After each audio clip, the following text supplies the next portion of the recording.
હવે બપોરના વાગી ગયા છે 1માં થોડીક વાર છે અને અત્યારે ડિલિવરી લઈને જાઉં છું અને હવે કેટલા વાગે હું છૂટું એનું કાંઈ નક્કી નથી.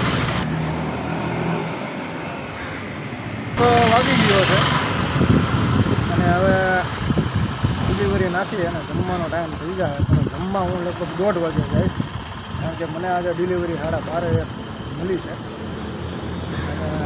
અને તડકાનો ટાઈમ એવો છે અને ગરમી પણ બહુ એવી થાય છે. 2-3 દિવસ સખત એટલે સખત ગરમી છે અને વાતાવરણ આમ ગણો તો બહુ અત્યારે 2-3 દિવસ તો બહુ ખરાબ છે, કારણ કે રાતે પણ નથી રહેવાતું, દિવસે પણ એવું ગરમીનો માહોલ છે અને ફૂલ ગરમી છે. એમ તમે વિચારો ને તો મારે એકાદી બે જગ્યાએ તો ઊભું રહેવું પડે, કારણ કે પાણી આમ કે ગાડીમાં કેમ ડીઝલ ખતમ થઈ જાય એમ શરીરમાં પાણી ખતમ થઈ જાય છે.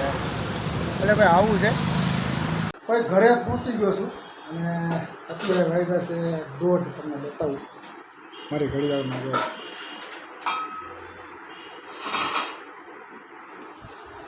તો ભાઈ આવું છે, ક્યારેક ક્યારેક તો જમવાનો ટાઈમ પણ નથી મળતો અને ઘરે પહોંચતા તો આવો કંઈક માહોલ છે. જો બધું એમનું પડેલું છે, હજી જમવાની તો વાર છે, બધું મૂકું છે. અમારે ગટુડી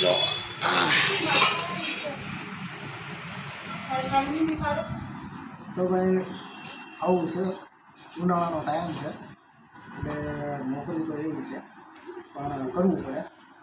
તો અમારી ગટુડીને શું કંઈક વાંધો આવ્યો છે. ભૂખ લાગી